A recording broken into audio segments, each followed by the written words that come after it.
आज बैसाख शुक्ल तृतीया अक्षय तृतीया का पर्व है।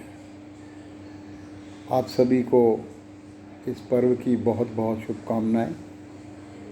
आज के दिन प्रथम तीर्थंकर आदिनाथ ऋषभदेव जी को 13 महीने के उपरांत कठिन उपवास की पालना इसी दिन इक्षु रस से हुई थी। अक्षय का मतलब है जिसका कभी क्षय न हो, नाश न हो। अक्षय तृतीया अपने आप में स्वयं सिद्ध मुहूर्त है। कोई भी शुभ कर्म का प्रारंभ इस दिन किया जा सकता है। अक्षय रहे सुख आपका, अक्षय रहे धन आपका, अक्षय रहे प्रेम आपका, अक्षय रहे स्वास्थ्य आपका, अक्षय रहे रिश्ता हमारा, आपको व आपके संपूर्ण परिवार को अक्षय तृतीया की बहुत बहुत शुभकामनाएं, मंगल कामनाएं। इस स्वर्ण अवसर पर कुछ हृदय के उद्गार जो राजा सोमप्रभ और राजकुमार श्रेयांश के मन से निकले उनको प्रस्तुत करना चाहूँगा। महाराज, तीनों जगत के गुरु भगवान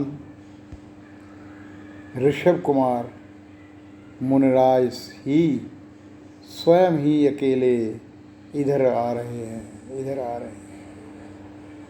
इतना सुनते ही राजा सोमप्रभ यह वे युवराज श्रेयांश दोनों ही भाई अत्यंत प्रसन्न होकर सेनापति और मंत्रियों के साथ बाहर की ओर दौड़ पड़े। दोनों ने दूर से भगवान को नमस्कार किया और उनके चरणों में अर्घ्य समर्पित किया। भगवान के मुख कमल को देखते ही कुमार श्रेयांश को अपनी कई भवों का जाति स्मरण हो आया। उनको रोमांच हो आया। उनको ऐसा प्रतीत हुआ मानो उनके घर में 3 लोक की संपदा आ गई है। आहार देने की सारी विधि उनको स्मरण हो आई। उन्होंने शीघ्र ही पड़गाहन विधि को करते हुए भगवान की 3 प्रदक्षिणाएं ली और अंदर ले गए। उन्हें उच्च आसन पर विराजमान किया और निवेदन किया कि हे मुनिराज भगवान, मैं आपके पाद प्रक्षालन की अनुमति चाहता हूँ। प्रक्षालन कर मस्तक पर मुनिराज भगवान का गंधोदक लगाया। वे अपने जीवन को धन्य किया। मन वचन काय की शुद्धि का निवेदन कर आहार व जल की शुद्धि का निवेदन किया। भक्ति भाव से भावना की कि हे भगवान, आज आप इक्षु रस का आहार ग्रहण कीजिए। हे नाथ, यह इक्षु रस प्राशुक है, इसे ग्रहण कर मुझे कृतार्थ कीजिए प्रभु, कृतार्थ कीजिए। भगवान ने खड़े होकर दोनों हाथों की अंजलि बनाई और उसमें आहार लेना प्रारंभ किया। राजकुमार श्रेयांश भगवान की अंजलि में इक्षु रस दे रहे थे।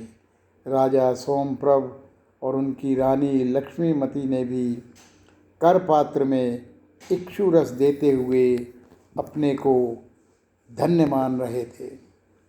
इसी बीच गगन से देवों का समूह एकत्रित हो गया। रत्नों की वर्षा होने लगी। मंदार पुष्पों की बरसात होने लगी। मंद सुगंध वायु चलने लगी। दुंदुबियाँ बजने लगी और महादानम महादानम की ध्वनि होने लगी। ध्वनि से आकाश मंडल शब्दायमान हो उठा।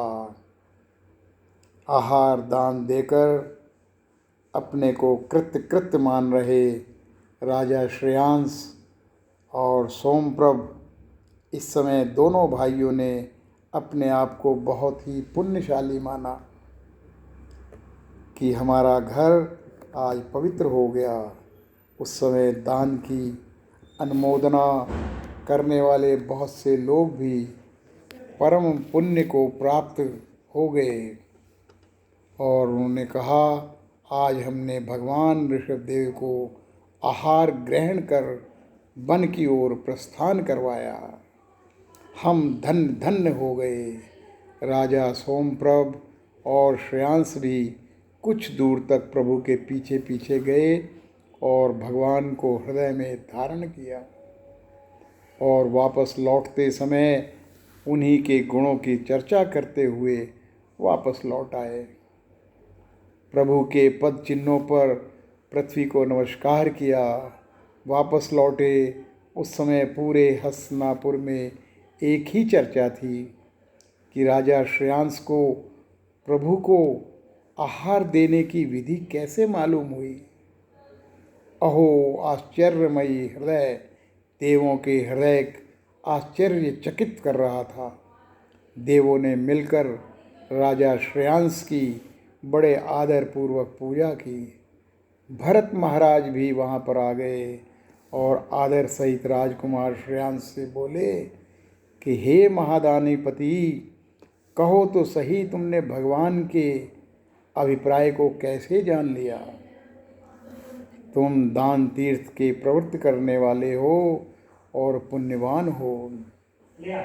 गुरुराज, आप भी भगवान के समीप ही हमारे लिए पुण्य हो गए, पूज्य हो गए, इसलिए मैं तुमसे पूछ रहा हूँ। सम्राट के पूछने पर श्रेयांश बोले, जिस प्रकार प्यासा मनुष्य सुगंधित स्वच्छ जल के सरोवर को देखकर प्रसन्न हो उठता है, वैसे ही भगवान के दिव्य रूप को देखकर प्रसन्नता का पार नहीं रहा गया।